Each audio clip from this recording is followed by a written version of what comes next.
Hello, everybody. I'm Lucas Kendall. This is my friend Charlie Vignola. We are back for an hour of screenwriting discussion. Last week, we went down a wormhole of obsessing about our descent into a fascist dystopia, but we're going to try and stick to business today. So good morning, Charlie. Good morning, Lucas. And we thought we would start off the top talking about like half the TV shows on the air just got canceled 2 days ago. Yeah, what I thought was interesting was in this article about the sitcoms that were pulled off the air by CBS. I didn't even know they existed. There are so many shows that are on the air right now. I was reading about these shows, going like, "What are those sitcoms? Are those on the air?" I had literally no awareness of them. So we're now at the stage where like major shows are being pulled off major networks, and I have no awareness of them whatsoever. That's very strange. I have a loaded question for you because you worked at Bruckheimer. Yeah. Like, how do you make stuff for a mass audience? Because I don't want to say you've got to make it stupid, but it's certainly got to be, what are the words they use? Broad, relatable. I mean, how do you keep it from getting, I mean, how do you do that? Because it's just not to my taste to have something be so popular. Well, the network they have discussions. They kind of tell you the sort of areas that they're interested in. And the one thing that they are generally always interested in is some variation on cop or doctor or lawyer, those kinds of shows. That's why you see so many variants of those kinds of shows every season. And we were famous for doing CSI. So CSI was so popular that it got spun off into shows like Without a Trace, about missing people, and Cold Case, which is about old, unsolved cases. So we were able to sort of expand the brand that way. But yeah, I mean, you're trying to make shows for a much broader audience. And I always wondered, like, who watches those shows? Because I'm not watching them. Well, they're hugely popular, aren't they? They're hugely popular, and I found out who watches them when my elderly aunts came to visit me for a week. I have two aunts that are in their like late 70s, and when they were at our house, they wanted to watch something called Bull on CBS, I believe. And I was like, "What is Bull?" That show got the star got in trouble for being a harasser. Oh, he did. He was a Me Tooer. Yeah. So I found out those shows are for my elderly aunts who live in Florida, and obviously there are a lot of people who watch those shows in the Midwest. But not necessarily. And again, maybe it's a certain type of age group, maybe it's a certain type of sensibility. But even those shows that are watched by a mass audience on the networks, a big hit top 10 network show like with CSI back in the day, in the aughts, would get 25, 26 million people. Nowadays, I mean, you're lucky to get like a scintilla of that on a network show. Even number one, number two show, it's just winnowed down so much comparatively because there are so many other choices. Yeah, I think I didn't make my question clear because you were in features at Bruckheimer. Yeah. And I mean, Jerry's movies are for a giant mass audience. And therefore, creatively, you're a creative executive at his company. So right. You're thinking about like, how do we make this emotional and relatable to everybody as opposed to just a bunch of nerds at Berkeley. And that is something that I would find incredibly difficult because it's always my taste is for The Wire and The Sopranos and very elevated things. And so how do you do it? Is that naturally your taste? Well, it's not, but again, if I were hired by a certain network or a certain cable channel or a certain platform, there are certain things they're interested in pursuing. So if you're an executive that works for those companies, then you're looking for things that fit into those slots. And if you're a production company or a writer, then you're looking for the production companies that make the things that you're interested in writing. Generally speaking, so it's kind of a two-part process. All right, so let me ask you, because I'm sure Jerry Bruckheimer has his choice of who he can hire. Probably no shortage of people, and you were there for 30 years. And so he obviously liked you and wanted to keep you around. How'd you get hired there in the first place? Originally, I was working at a temp service, looking for a full-time job. and a lot of the temps used to cycle through at the various studios. And a friend of mine went from temp to a permanent job at Simpson Bruckheimer Films at the time. It was 1989, and he was an assistant to one of the development executives there. And since I was looking for a full-time job, I asked him, do you know if they're looking for any readers, story analysts? And he inquired, and they were.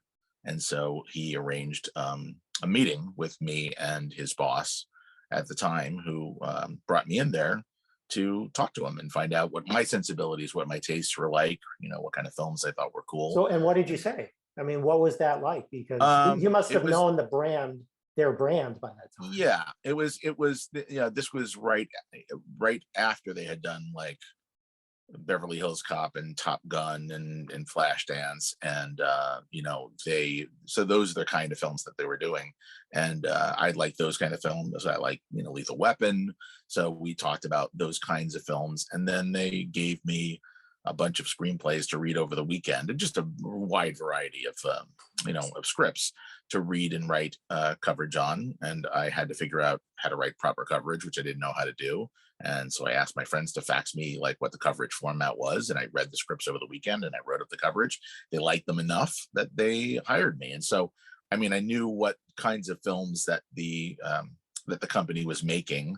And so I knew that there was, a general umbrella of the kind of things that they would consider doing. But this was before, Pirates of the Caribbean really sort of expanded the spectrum. Well, it's interesting to me because I've always felt like I'm at a disadvantage because, and I don't want to use words like, oh, I'm too smart for these people, but my taste has always been, and it all started from being like a little nerdy kid. So I was always the outcast. I liked Star Trek, and everybody else thought, hey, get him, like we can give him a wedgie because he likes this stupid show. So I was always like, my stuff is, I'm going to have different tastes. I'm going to like smarter things. I'm not going to be a bunch of these idiots who are just bullying me.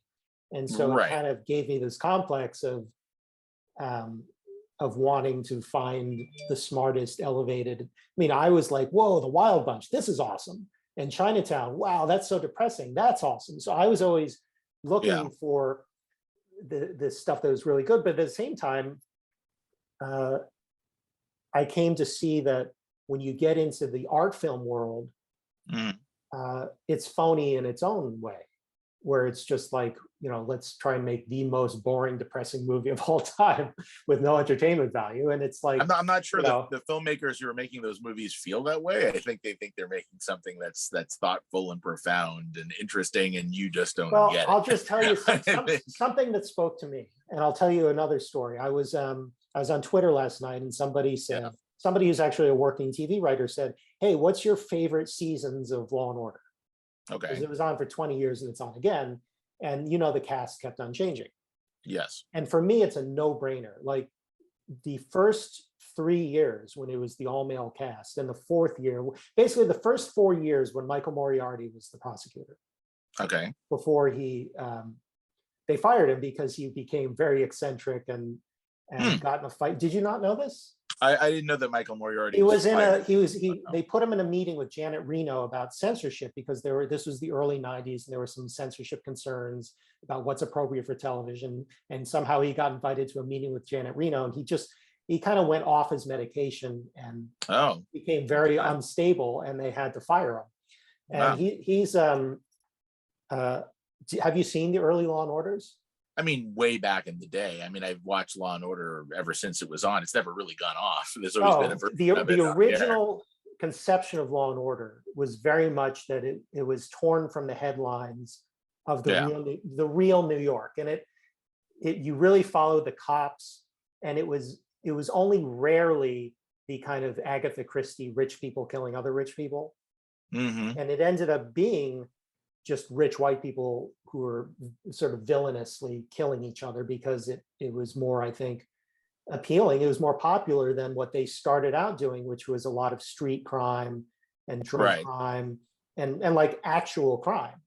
Because the truth is that most crime is that kind of crime, and it's very rare for there to be these kind of Menendez brothers kind of cases. Yeah. I mean, or when it's the rich, these Columbo type villains, it's extremely rare. Sure. So sure. the original Law and Order, and it happened to have been my friend Robert Nathan, who became my co-writer on some things. He was one of the first people hired by Dick Wolf to figure out how to do this format, because they had no idea. They had to totally invent it, where it's half. Well, it was an interesting, yeah, that's a very interesting format for a show. It was pretty groundbreaking at the time, because it was kind of like 2.5-hour shows welded together at the midpoint.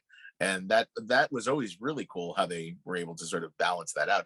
I don't know that I've seen, a show that's had a format that's that successful since then. Obviously, we played with a bunch of different kinds of formats, but that was a very powerful one, and it still works. I mean, isn't there a new? Oh, not new, but like there's another reboot of Law and Order. I believe so. Back on the air Yeah, now? it was the first time that anybody really went into detail about the difficulty of prosecuting a criminal, because it used to be on Columbo, like he'd finally get the bad guy, he'd trap him in a lie, and the bad guy go, "You got me," and then we just assume they locked up the bad guy. But in reality, it's like, wait, was that evidence admissible, Columbo? Did you have a warrant when you were poking around his drawer, his dresser drawer or something? So that is true. So it was incredibly smart and incredibly real. And in the initial years of it, when Michael Moriarty was the prosecutor, he did something performance-wise that you rarely see. Only a few actors ever do this. One of the others who does this is Edward James Olmos, which is that the angrier he gets, the quieter he gets.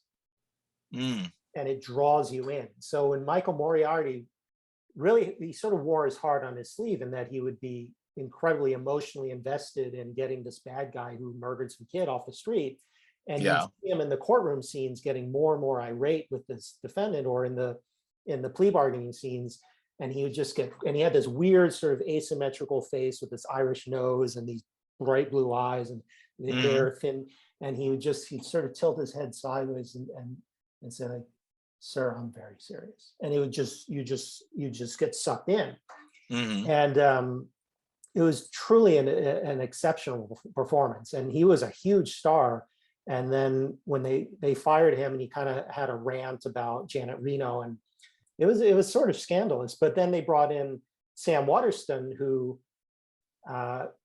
did more of a traditional performance where, he gets angry, he gets louder. He was very good, and he anchored that show for like 15 years, but it was more conventional.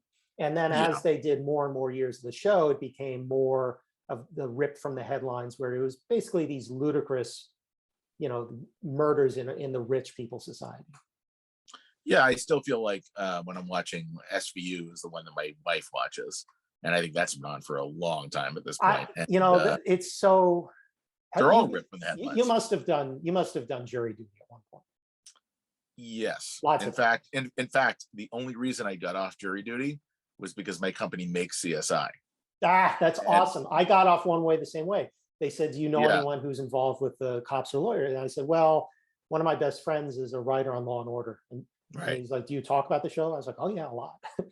Yeah, I mean, that was literally the only reason, was I was able to talk about CSI and the fact that, like, our company makes a show that I know too much about the inner workings because of all the consultants we work with. So, like, I guess but I made it through almost every cut. I almost got on the jury.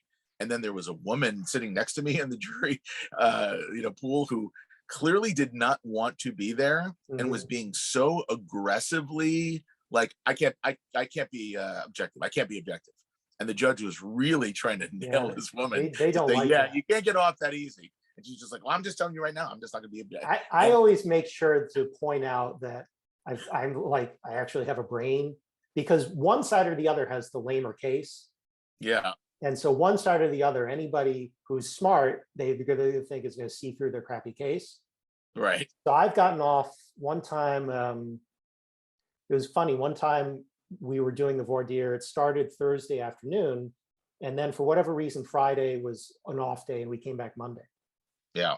So the voir dire resumed Monday morning. And the guy doing the questioning was like, "When we last spoke about this on Friday, we talked about impartiality." And I was like, "Oh, I got him." And so he came to me and asked me a question: "Do you think you could be objective, about burglaries or whatever?" And I said, "Yes, but one correction: it was actually Thursday, not Friday." He must have loved you. I just knew that like I'd be the first out of there. It worked. It was just because it was totally, polite and within the rules, but it was just like, okay, get this guy out of here.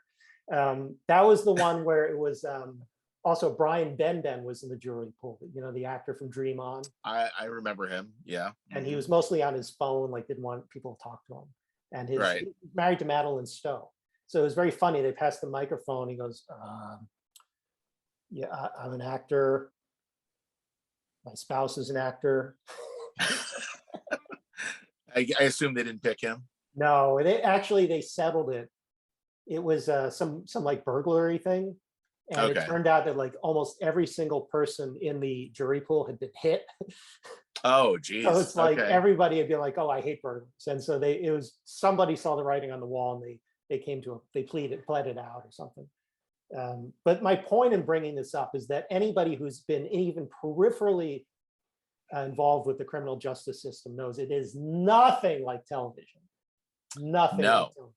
No, in fact, most of the cases don't ever get to trial. They're pled out or they're settled, or it's very rare that they get to trial. And judges don't want them to. Even in the courtroom, it's these sort of like portly guys and rumpled lawyers going, yes, Your Honor, I would like to, it's not, they're not Michael Moriarty owning the space as this orating. It's not A Few Good Men every single time. No, it's not A Few Good Men. It's not Gregory Peck. It's not Perry Mason. And even when they're, I don't know. It's so I love The Wire. I thought that was like the greatest thing ever. I thought I love Breaking Bad and Better Call Saul. Better Call Saul is one of the most accurate courtroom depictions I've ever seen. I was going to say, I think we watched the first 3 or 4 seasons of Better Call Saul, and I noticed there was kind of a glacial pace to the episodes. Like it was a very deliberately paced, slow kind of show, and you just needed to be okay with that because that's just the kind of show that. Were you not okay with it?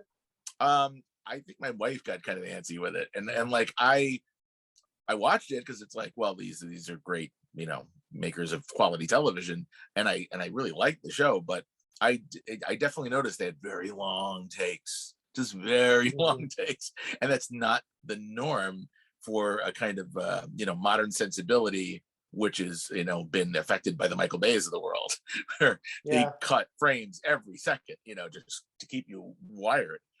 So it's an interesting choice. By the way, they're wrapping up this year, right? Yeah, this final year. It's in the pantheon as far as I'm concerned. But it makes it, for me, I can't go back to, like, sometimes I'll have a ball game on. I finished watching a ball game, but I didn't turn the channel, so that when I turn the TV back on, it's still on a network channel. Yeah. And it'll be like a CSI, and I'm like, no offense, Charlie. I'm like, what is this crap? I mean, it's just, we're going to get them this time. We're going to get those criminals. And it's just not how. It's just like amazing. The sensibilities now of a network show versus a cable or streaming show is so dramatic. Like the gulf between everything about it. The casting is. But every part of it. It's the sheen of the show, the look of the show, the actor performances of the actors. Like every aspect of it is just wildly dramatically different. Did you watch The Shield? I didn't want to watch The Shield. I always wanted to. It was really good. And that was a show that was distinguished by very naturalistic casting. That was really one of the post-Sopranos shows, right? It was kind of like Sopranos with police, basically. Well, it was a really brilliant concept in that if you'll appreciate this. So it was based on the Rampart Cops. Yeah. And it was fictionalized. And Michael Chiklis, who had been known as this sort of like funny, doughy guy, he's the commissioner, shaved his head and got all buff, and it's a fantastic performance by him. But the concept of the show is really that the stars of the show are undercover bad guys whose job who are playing cops, but they're really criminals because they're busting drugs and then stealing the drugs themselves, and they're sort of playing both sides. And as the show goes on, they get into more and more trouble, and they commit these grisly crimes. And it had a great cast. They brought in Glenn Close for a year, I think. it was really, the writers did a phenomenal job of just keeping the tension ratcheted up to like an explosive level where at any moment there's a witness in the interrogation room who's about to blow the whistle on them, and they've got to figure out how to leverage, what blackmail they can use. So they go kidnap the witness's kid, and then they got to tell so they're undercover criminals inside the police. And it was an FX show, right? That was the yes, network it was on. yeah. Was when they were first sort of defining the network's brand. It was, I just recently read an oral history about the making of it. It was really, really good. And again, like once I see that, like, and the way because it was set in a fictional like South Central area, most of the cast was Black or Latino, and Right. They would cast people who looked like, if they weren't actually off the street, they looked like they're off the street. Right. So really So good you didn't have, if you network casting, everybody looks like they're in a television commercial. They look like these. So what is the hierarchy of actors? It's like at the lowest level are soap operas. And then it's like, I can't remember what it goes, but all the way to, then you have character actors, and then you have movie stars. Yeah. But it's very interesting. I mean, some movie stars, in all fairness, some movie stars did come from soaps, right? True, yeah. Demi Moore and I'm getting old. When Harry Met Sally, Meg Ryan. Oh no, there've been a bunch of them, and on the other hand, David Hasselhoff. So there you go. He came from soap. Okay, I think so. We'll have to run a whole bunch of corrections if we're wrong, but. Yeah, I can't go back to. I just couldn't.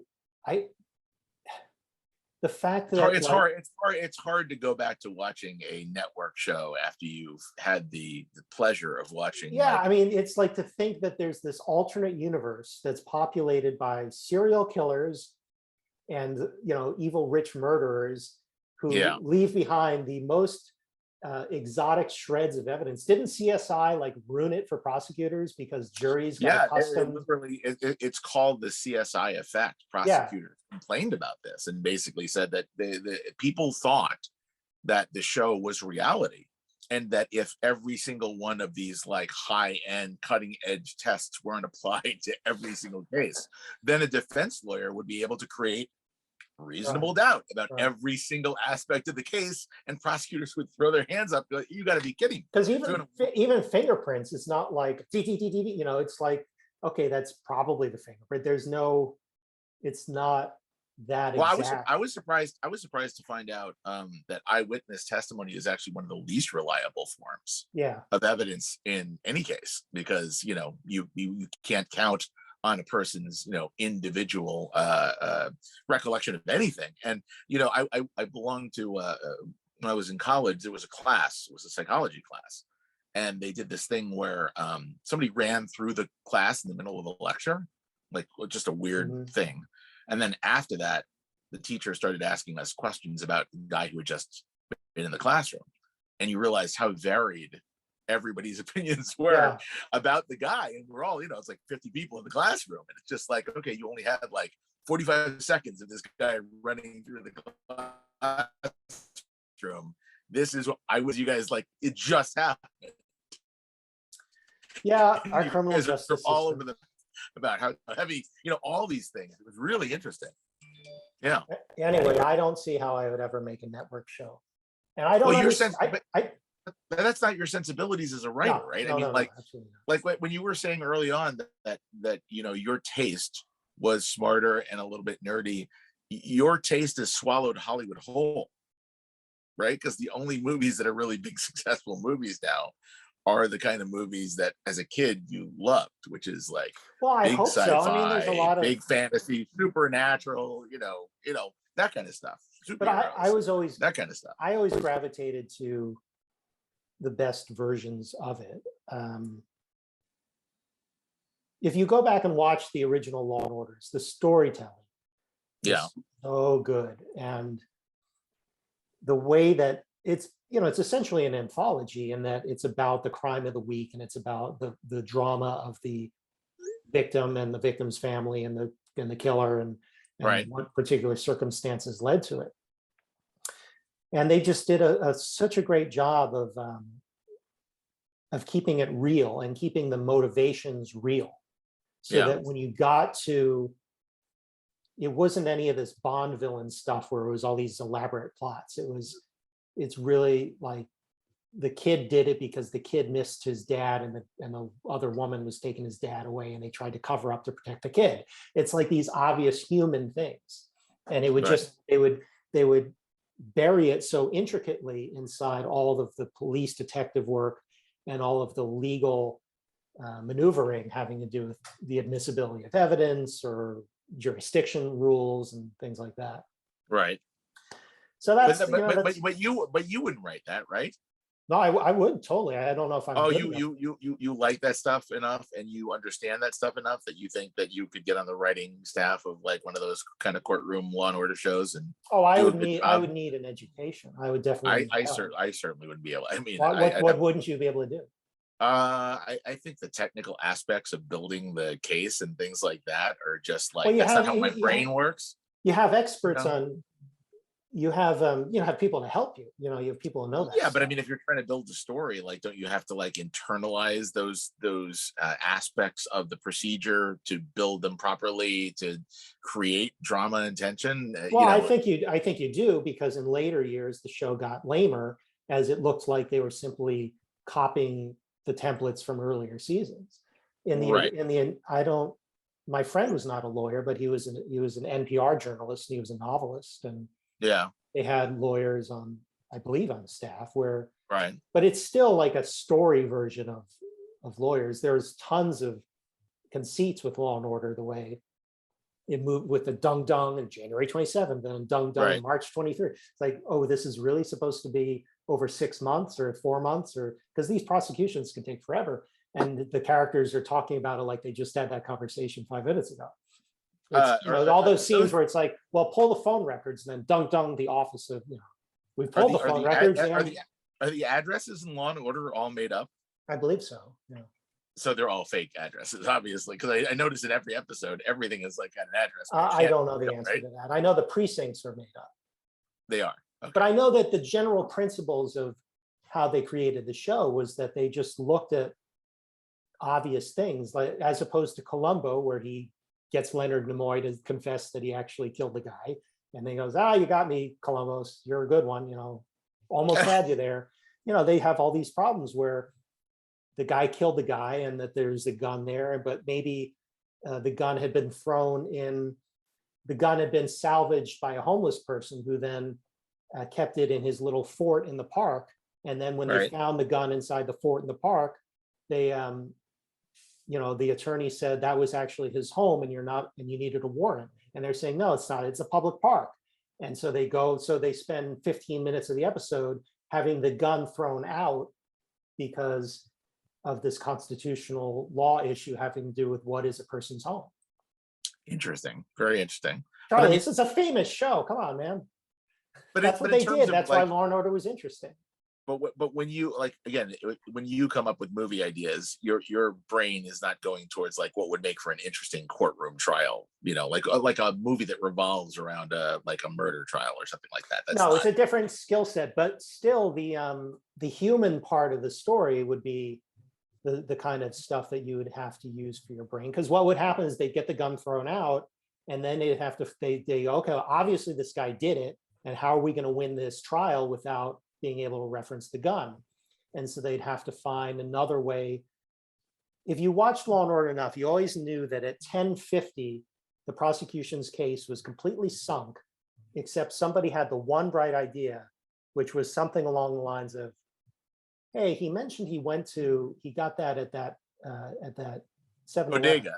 At the bodega, who else would have gone to that place? And then he figures out that the person they interviewed at 10:12 was actually his ex-brother-in-law or something. And that's what connects the conspiracy. So there was always this little piece of truth that they found in the world that had been covered up. I always thought it would be an interesting show. You know how like things are inadmissible. This is inadmissible. That's inadmissible, in a trial. And quite often the inadmissibility of certain evidence means that the guy got off, even though the guy did it, right? Yeah. So I always thought it would be an interesting TV show called Inadmissible, which is about like a group of investigators who basically follow but all that's the just cases. Law and Order. It's just a little fraction of Law and No. Order. Extrajudicial, outside of the confines of the courtroom. Okay. These are more like the A-team kind of guys. In other words, it's a bunch of former prosecutors. That's like a network show because it's so stupid. Yeah. I'm just saying, no, just hold on. A bunch of guys who are like, every single year, hundreds of guilty people get off as a result of the evidence being inadmissible, but we know they're guilty. We know that we committed these crimes. So how do we find a way to make sure justice is done, even if it's not done within the courtroom? I'm saying, like, not the equalizer per se, but some sort of more intellectual version of that, where it's like, we track the people who are guilty but got off legally and find some other way to eventually make sure that they see justice done by going into their lives, tracking them, following them, because they're going to slip up one way or another. And eventually the person who thinks they got away scot-free doesn't get away with it. That actually is. Isn't that what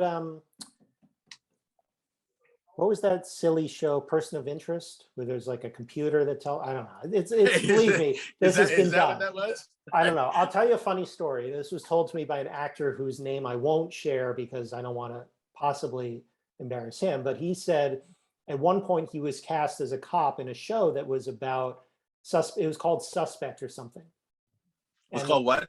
I think it was called Suspect, or is something like that, where the premise of the procedural is that there's a wall of the suspects for who committed the crime, and they have to go and interview each one and find out who did it. And this actor said, yeah, I was so excited. This would have been a dream role, tons of money. I was so stoked. And they shot the pilot. And the first time he realized there was a problem was when they looked at the wall. And the wall of suspects was 5 guys you had never seen before in your life and Michael Madsen. I wonder who did it. That's brilliant. Yeah, that's brilliant. The other shortest crime procedural show idea I had was like CSI 2072, which is like, in the near future they have this technology that can scan the brain of murder victims for, like, optically the last thing that they saw before they died. So it's like every episode as they get to the crime scene, they put the device on the brain. They did that in Fringe. They did that in what? Fringe, the J.J. Abrams show. Oh, what show was that? It was called Fringe. It was about fringe science, and that was part of the thing in it. Oh, they actually were able to, like, scan the body of the brain. It's about the premise of the show is that there's all this fringe technology that actually works and can do these sort of extraordinary things to help them solve crime, sort of extrajudicially. Oh, that was the X-Files kind of show, right? Yeah, and it had it was the show that made Anna Torv. Right. Yeah, it was on for a number of years. It was kind of like a fairly successful show. Yeah, it was a big show for J.J. Abrams. I am too cheap to buy the professional version of Zoom, so we have to do this in 2 segments, which I stitched together in editing. That's the kind of show you guys are watching. We're going to look at some log lines. Yeah, that'd be great. All right, let's try that. So what we did is, again, there's this website called The Blacklist where people can upload their screenplays for $30 a month, rip off, and can then pay $100, rip off, to have them evaluated by people who are supposedly professional readers for agents and production companies and so forth. But if some of these guys can read without moving their lips, I'd be shocked. We have not. So what we're doing? Oh wait, I got to explain. So every week, if you score an 8 or higher on their scale 1 to 10, then they put you in a weekly newsletter and they tweet about you. And so everybody, me included, always think, oh my God, if I only have that 8, I'll have a career, and then they'll buy my script and everybody will love me. And what I've learned the hard way is that most of the time nothing happens. And usually it's because the project just isn't strong enough for anybody to really care. So let's just. Does the Blacklist keep stats on projects that have been set up as a result of being on the Blacklist? I believe I don't know if they have stats, but they certainly publicize it. Well, I was going to say, wouldn't that be a selling point? In other words, to sell the service. Yeah, it's like, this month we set up 3 projects or whatever. No, they don't set up that. No, they don't do that really. They occasionally, they're more likely to say that scripts on the actual Blacklist, which is to say they started their company There's a guy named Franklin Leonard, who's always been very responsive and decent, which I appreciate. He started the company sort of as an accident, because at the end of the year, he called around development executives and said, "What's the favorite scripts you've read?" And they would say, this is the guy that used to work for Leonardo DiCaprio's company, right? Yeah. So he would make a list of the best unproduced screenplays of the year. He called that the blacklist. And some of the scripts ended up getting made and became hit movies. I think more recently, Promising Young Woman was on the blacklist and then became an Oscar winner for the writer-director. So it is a real thing, the real blacklist. And then as far as the website blacklist, there are people who end up getting managers, who end up getting scripts optioned, and right. It helps them. But most of the time, it just takes your money and doesn't do anything for you. Right. And we have not, so these are publicly available log lines. So we're not snooping or revealing anything secret. And they were tweeted about. So we're just going to say, as industry professionals, would we care? So you want to read the first one? Yeah. Okay. So the first one, it looks like it's a series idea, TV series idea. Let's see. Series synopsis. An Inheritance in Wichita is a limited dramatic coming of age story about the awakening of a young man caught between his desire to connect with his indigenous roots and the US government's pressure to betray them. So there's a synopsis of the pilot. Estranged from his family and disconnected from his Native American heritage, a penniless young man is given $200 and a week's furlough from prison in California to get to Wichita, claim an inheritance, and clear his criminal record. In fact, his inheritance turns out to be much more than he could have imagined, and pushes him on a path of understanding the role his indigenous heritage plays and who he is as a person. What's the setup? It's too vague. The problem is that, so it's about the prodigal son returns, basically, and and it has to do with Native American culture, which is great, but I don't understand. Turns out to be is he like a secret Native American spirit warrior? Does he have magic powers, or does he? Well, it says a week's furlough. A week's furlough from prison in California. Yeah, but that's all set up. That doesn't matter. The premise of the show is that some Native American loser guy goes back to his tribe, and it turns out that he's actually something. Now, I don't understand what something is. Is he actually the secret medicine warrior who can heal people, or who can tame animals or talk to animals? Or did he just get the deed to the casino and now he's got to run the casino? Well, totally different shows. Your point is basically the inheritance is too vague for you to make sense out of like what we're even watching. Because right, there's a difference between you inherited a bed and breakfast, you inherited a casino, you inherited a spooky gold mine. Like what is the power to change the weather? I need to know what is this here?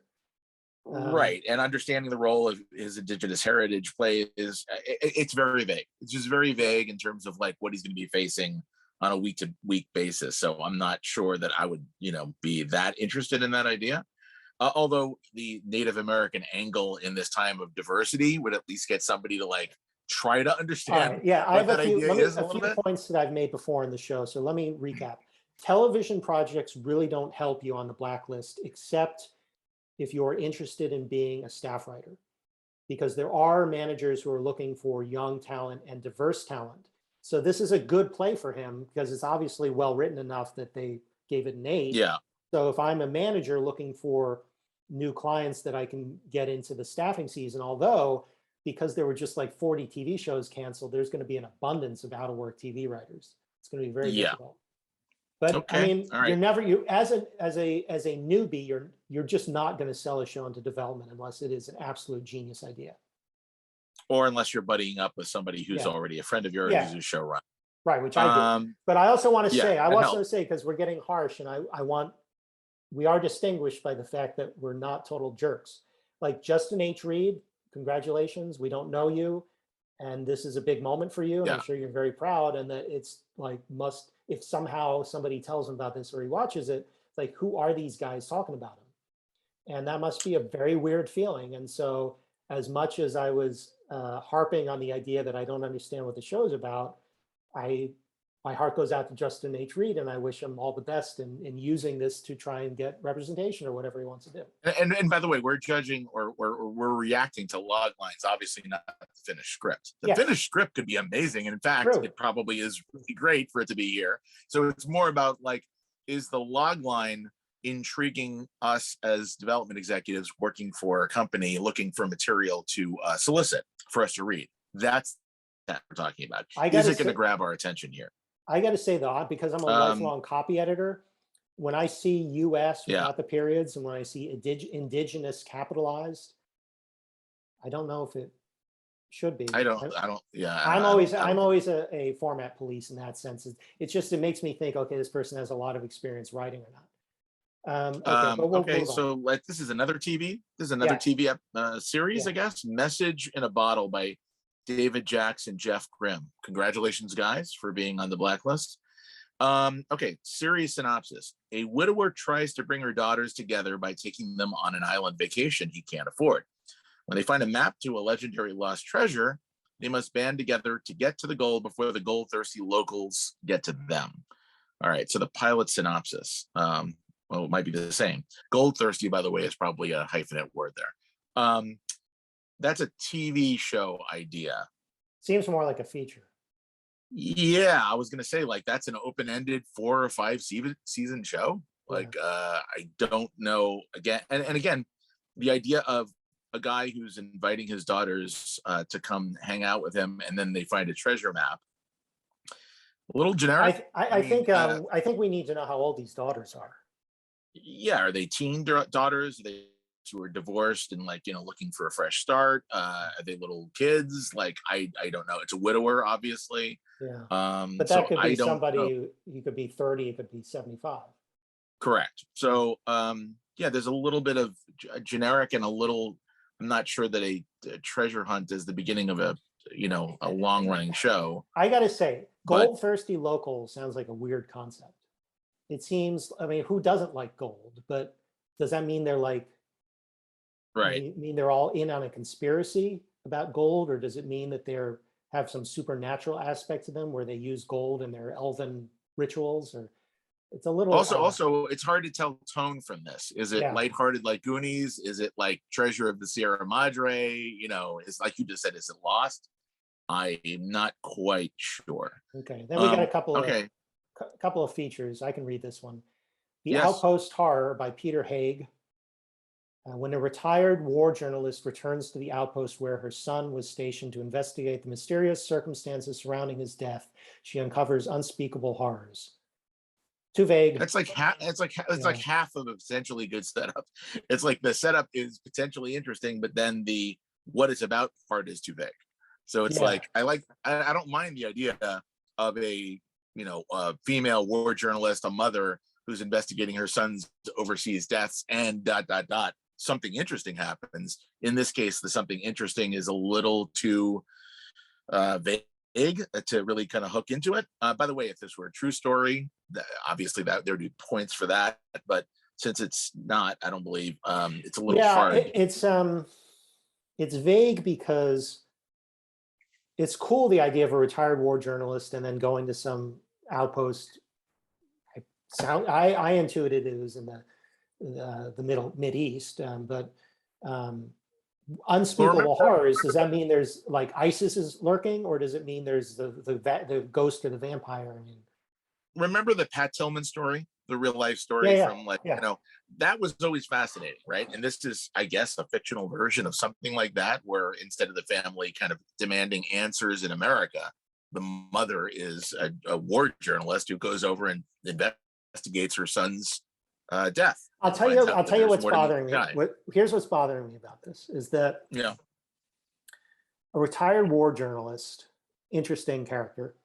Yeah. And the idea of something to do with wanting the grief over her dead son.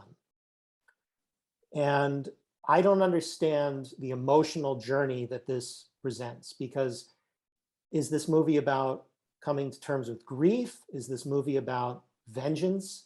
Is it about something to do with a journalist just wanting to know? I mean, one of my all-time favorite movies, Chinatown,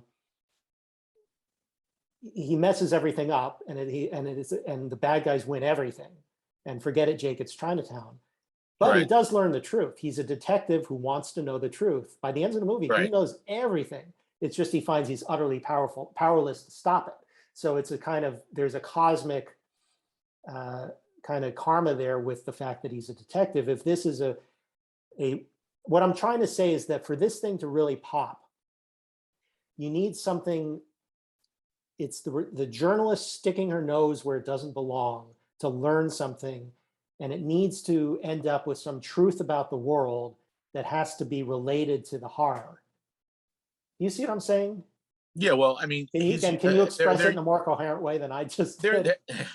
Well, part of the pitch here, and it's a very short log line, is using words like mysterious and unspeakable horrors. Yeah. It's like, is that, as you said, it's pretty, my son died, but there are questions about his death.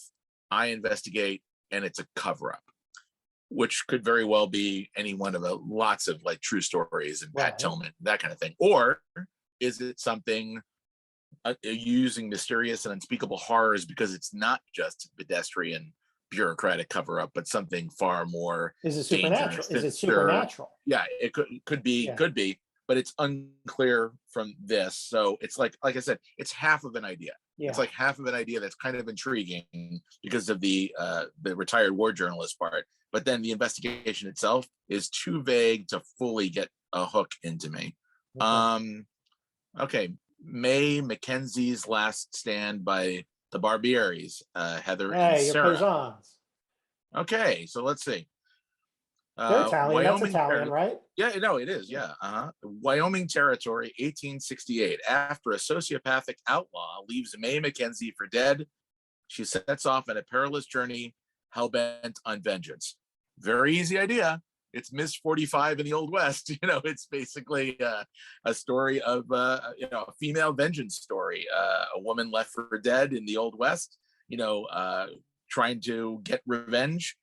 How she gets revenge, what it is, I don't know, but it's like I think the setting and the nature of the character there is potentially interesting. But again, if I didn't work for a company that was open to Westerns, it would be a harder one for me to read, right? I mean, because it's a period story. Right. So Westerns are always a hard sell. Always. But if it's brilliantly written, this could open up a lot of doors. For me, it's just missing one. It's man in the wilderness, except it's woman in the wilderness. But what else? It's an interesting idea. Here's the gender reversal. That's the thing. It's a gender reversal on an otherwise kind of pedestrian idea. The idea of a guy left for dead seeking revenge. You've seen a million of those. You've seen some versions of a female left for dead seeking revenge. This is that idea set in the Old West when women were already at a huge disadvantage. So the idea of, I don't know who this woman is. It doesn't say who May Mackenzie is. Is she a prostitute working out, in like some sort of border town? Who is she? Is she a school teacher, that was roughed up by a villain? Like, what is her character arc? But I don't know. What? I just thought of a better elements movie. In there. I thought of a better movie. Okay. If she was a school teacher and the outlaw was her student. Okay. Like Billy That's the Kid. A cool movie. Kid. Okay. Put it this way.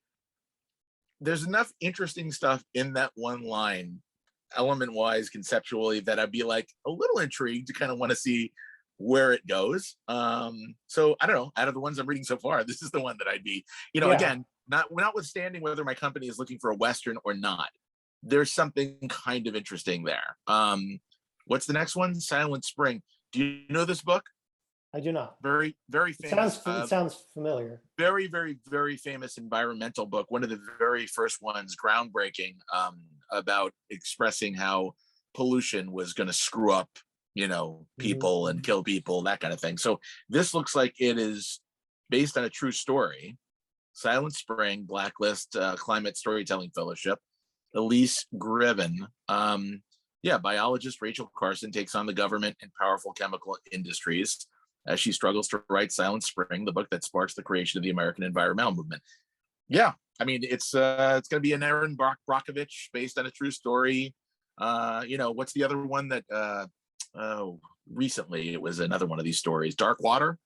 I don't know if you saw that one. It was the one about Teflon getting in the water supply and being covered up. It was really stomach churning. But this is a type of film, right? They make these kinds of movies, and there are a lot of production companies.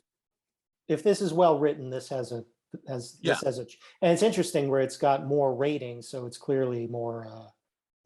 More popular. I would think there are enough prestige streamers and vanity production companies from people like Leonardo DiCaprio and things like that who look for this kind of material. Even George Clooney, who'd be like, oh, okay, this is sort of the backstory of the woman who started the environmental. That's a good idea. That's a good idea. Yeah, people would check this out. The Unfeeling Heart of Maxine Marx by Leah DeGrazia, another Paisan. Hello, hey. Leah. Congratulations on making the blacklist. All right. When a digital media blogger with low self-esteem falls for a charming photographer, but suffers panic attacks that ruin her romance, she turns to therapy and her love of poetry in order to overcome her anxiety and repair her relationships. What do you think? What do you think? I mean, it seems too soft for me personally. There's always these movies, these sort of female empowerment not coming of age, but coming into your own movies, like Brittany Runs a Marathon was really good. Right. But this is not a comedy, right? This is a drama. It's a drama, coming of age drama. It could be great. Yeah, I agree. There's a softness to it, but there's a kind of a character journey in there that could be something. You want to read Perdition? Sure, by Terry Rieta. Is that another Paisan? Wow. Okay. All right. Okay. Cullen, Alabama, 1830s. After a father and son discover Eily Jordan's strangled body by a creek, the girl's wealthy father pays a posse of incompatible personalities to hunt down her friend Isaac, 18, a deaf boy with Down syndrome who is presumed guilty after he runs off on a stolen mule. I had to put so much effort into pronouncing this properly that I have no idea what I just read. Okay, so a wealthy father puts together a posse to track down a intellectually challenged young man who he thinks is responsible for the murder of his daughter. Yeah, I mean, it could be something. That particular collection of elements doesn't excite me per se, but I mean, it's got certain True Grit or The Searchers type aspect. Yeah, it's another Western, so it's like it could be interesting. Obviously, I'm assuming the deaf boy is not responsible, so somebody else is, and maybe it's somebody that's in the posse. Who knows? But okay, it could be something there. This one, Our Body Keeps Tabs by Lupo George.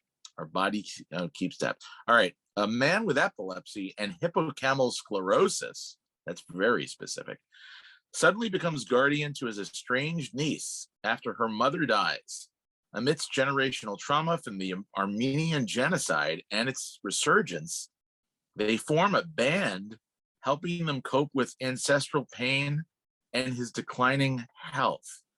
Are there any Armenian movie stars? Other than Kim Kardashian, who I guess is not a movie star, a TV star. You know who is Armenian? Mike Connors. What? It was not his name. Is that right? Yeah. Let me look it up. I did not know that. His real name was Krekor Ohanian. Krekor Ohanian. Oh, wait a minute. Isn't Cher Armenian? Sherilyn Sarkisian is her name. Yeah, I think so. All right. So okay, there you go. You just answered your question. She's an Oscar winner. She is Armenian. Okay. So what is this idea? This is a man with epilepsy and sclerosis becomes a guardian to his estranged niece after the mother. Okay, so he's a stepfather to a young girl. And I know exactly what this is. This is a good festival movie that could be beautifully made and and do very okay, well. there you go. It is a festival movie. This is definitely not a studio film. This is a small character-driven festival story. Yes, I'm not sure the Armenian genocide angle works into this, because short of that, it's like 100 years ago. I understand a troubled guy with health problems has to become a godfather for his, I think the implication is that the family is broken as a result of, how trauma makes the grandpa an alcoholic, who then makes the father a delinquent, who then makes the kid, it's just that, I think that's the implication that I got from it. And they form a band. But what kind of band? It rock sounds band. That's kind of interesting. Mm-hmm. Just like this could be a great movie starring an Armenian character actor who wants to do this movie. Got a lot of ratings. So it's a cool title in a way, although it's a little odd. And it's a pure drama, so it's not a comedy drama like Little Miss Sunshine or something like that. What is hippocampal sclerosis? I'm assuming it's a kind of. I wonder if that's so specific. I wonder if it's based on a true story, but it's not saying it's a true story. All right, we got one more. The last one is this is for you because it's science fiction. You want to read this? Battery Life, Jack Garreau, who I think I might have crossed paths with on either Reddit or Twitter. Okay. One of the last living androids goes on the run when mercenaries undertake a deadly mission to capture her power supply so they can help save what's left of humanity. It's not a gigantic idea, but it kind of could be a decent mid-level science fiction story, right? Because it's like a Blade Runner-y kind of thing. I wrote one of these, and there's apparently a lot of nerds who write these robot stories, and I was one of them. And I'm just curious, Charlie. Yes. I'm going to text you something right now so that you can see it. Mm-hmm. This was mine, and let's read this log line, and then we can make fun of my own log line. Yeah. Okay, so you read it because it's new. This is yours.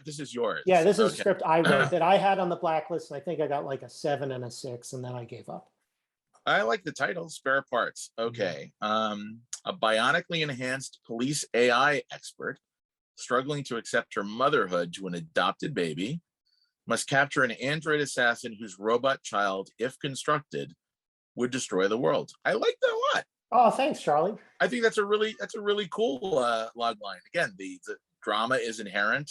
The parallels to what the mother is undergoing, and the robot assassin makes it really interesting. Kind of, there's a connection there emotionally between the two of them. Is this a movie? It's a feature, but it's an overstuffed turkey. So it's actually so it's a feature film script. It is. You wrote the script. Okay. I wrote it. It's written, and I've had it. Got it. It's been like a semi-finalist in the We Steal Your Money screenplay contest. All right. Okay.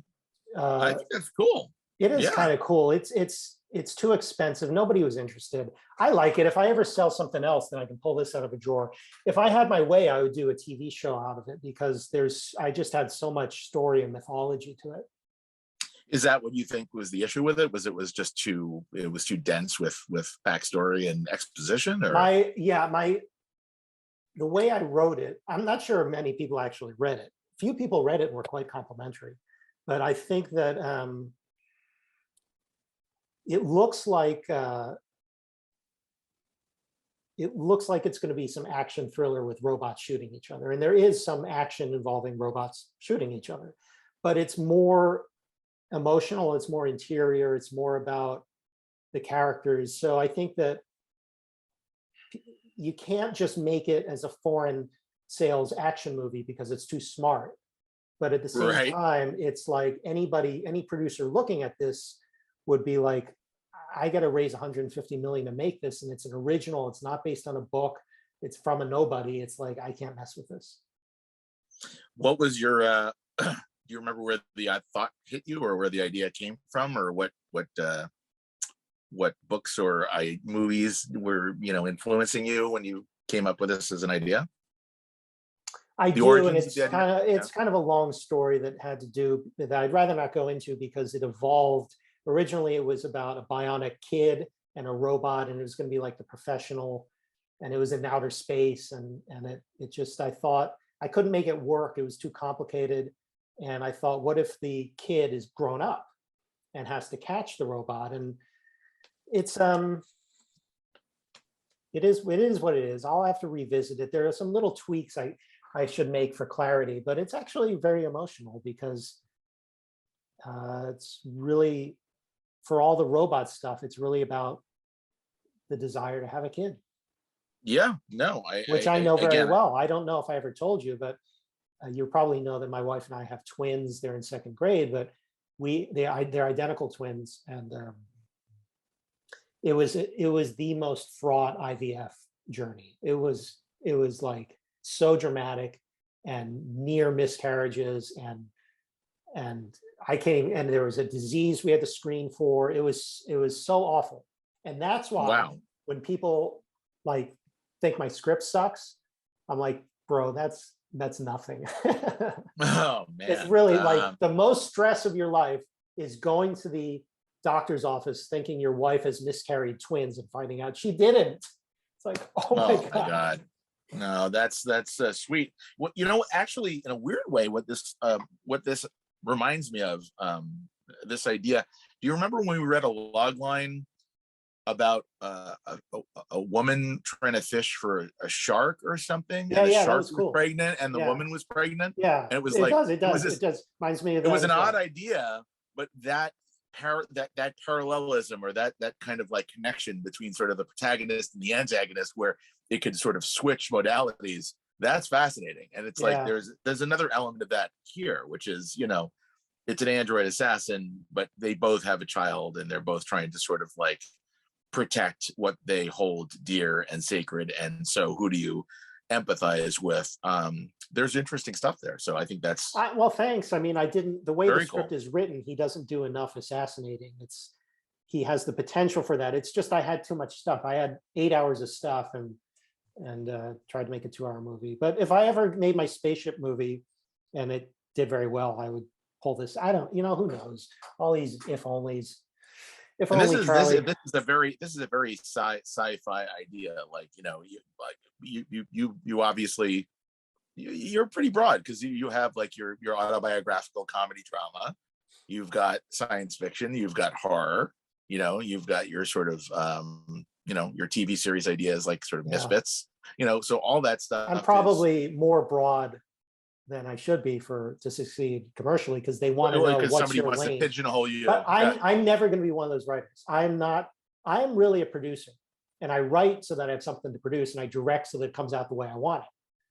But I am a producer. It's like I wake up in the morning and say, I want to make something. And that's how this show happened, because I knew of you, and I wanted to talk about stuff, and I figured, let's do this, and we can do it and have fun, and maybe a couple dozen people watch it and think that's interesting or not. But I'd always rather just make the thing. I think the interesting thing is that you don't dick around. You're just like, let's just put it together. Let's just see what happens. Let's just go do it, instead of like overthinking something to death. Well, yeah, you jump into it and do it. You learn by doing. You really do. Right. And we've learned a few things. I learned to get lights. You learn to wear a nicer shirt. I don't know. You learn if you want to have higher numbers, don't talk about abortion. Yeah, but I'll spread this around. It's a weird thing. Okay, the one last thing I want to close on with the blacklist, and you probably noticed, and the more you look at blacklist scripts that get tweeted about, there is a very high percentage of medicinal subject matter, or noble subject matter, or you could say diverse subject matter. Did you notice that? Yeah. Mm-hmm. It always is that way. It's like the documentaries and the Oscars. It's like about the paraplegic who survived the Holocaust and then died from AIDS. It's like, winner. Yeah. every year. Yeah. Mm-hmm. Yeah. And that's true. And I don't think it's a deliberate thing. I don't think they put out a bulletin saying it is our mission to elevate diverse stories. I think that it is easier for readers to identify a noble cause than it is a truly great script. And I think, again, I think it's important because we've been through almost 100 years of entertainment where those were few and far between, those kind of stories. Yeah, I agree. I think it's great that we're actually telling those kinds of stories and that we're, inhabiting the experiences now of people and groups that we hadn't experienced before. And, again, I think that's a good thing. Obviously, I think it's a great thing. There are some people who hate that. Like somebody I know made a comment about when they watch TV commercials now that it's rare to see like a regular male, white family, female, white couple as a married couple. They're seeing everything but that now. And it's like, it's too much. It's too much. It's like, again, you had that for 100 years. Relax, it's just for a little while you're seeing, and I think people are chafing against that a little bit. That people are like, when people say America's changing too fast, and we're getting into politics again, but I'm just saying, when that is the case, that's, I think, what people are kind of pushing back against, which is, gee, when did TV or commercials suddenly become so diverse? And it's just like 2014. You got to ask yourself, why does it bother you? Like, it's very weird. Yeah. Like, I'm watching that. I'm like, I'm noticing it, which is like, oh, that's a different color I've never seen before on a house. It's like, I'm noticing it, but I'm like, I don't have a strong reaction to it one way or another. If you have a strong reaction to that, why? What is it about that that's bothering you? Ask yourself that question. I'm just like, interesting. I didn't notice that before, but now it's changing, and I think that makes, if everything was one thing, I think who said this? Was it Alan Moore? He was talking about Watchmen, and he was like, comic books became all about superheroes, right? That was like, when you think of comic books, you think of superheroes. Yeah, it wasn't that. That wasn't. There used to be romance books and Western books and horror. There were Western and war and romance and all horror, all kinds of different genres. And then for whatever reason, everything became superheroes. And you're just like, why? It's like, why can't we have this diversity? Well, it's like, I guess that's what was selling and people were buying that. Same thing, when it comes to movies now. People are complaining, everything's superheroes, all the movies are. Well, you know what? If you guys went to go see Nomadland, they'd make more Nomadlands, but they're going to see Spider-Man. Part of why superhero movies work are for the simple fact that they give characters the agency to solve problems with force. Is that what it is? I just thought of it, but I think it's part of it, don't you?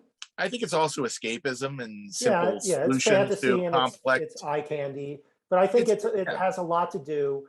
You know this from developing giant action movies. What do you figure out in the action movie? How do they fight? Is it with Uzis? Is it with knives? Is it with laser swords? Is it with spaceships? There's always what is the mode of the conflict in the fight in the movie? And it's good to think the Matrix was the last truly original one where they fight with this kung fu that they've downloaded. I think it's also obviously escapism, it's wish fulfillment, it's all those kind of things. But it's not in the real world. If you have a problem with your neighbor, it's like you got to go to small claims court and it sucks. It's not very cinematic. But if you're a superhero and you want to fight, it's very cinematic. So, but don't you think it's useless to complain about why is everything like this if you're not patronizing the other things, like whether it's music or restaurants or movies. If you want to see something different, patronize the something different to show that there's a market for it. I don't even really complain. No, I mean, a lot of people do. A lot of people complain about that. And it's just like, well, then go when there's a horror movie or when there's a drama or there's like, something else out there theatrically. And granted, the last 2 years of COVID have been tough on everybody going to the movies, obviously, right? Mm-hmm. But the bottom line is people did go see Spider-Man a month ago, and people are going to see Doctor Strange now. And you can quibble about whether or not you like those movies or you think they're well made or whatever it is, but people are going to see those movies, which means there is still a desire to go out theatrically to a theater with other people and see a movie. If you don't like the fact that superheroes are the only things getting people in theaters, there are other movies out there. Go patronize those films. And if you do, trust me, people will make more movies like that, because imitation is the sincerest form of flattery, and they will make more of whatever it is people are going to see. That's how it works. Mm-hmm. That's how the market economy works. So, all right, we're at the end. Very good. This was fun. Yes, thank you. And only a little tiny bit of politics this time. That's all right. Keep weaning ourselves off of that. But thank you guys. And again, you have any questions, comments, suggestions, ideas, let us know in the comments section. Okay. Thank you, audience. Thank you, Charlie. Have a good week, folks. Take care. All right. See ya. Bye. Bye.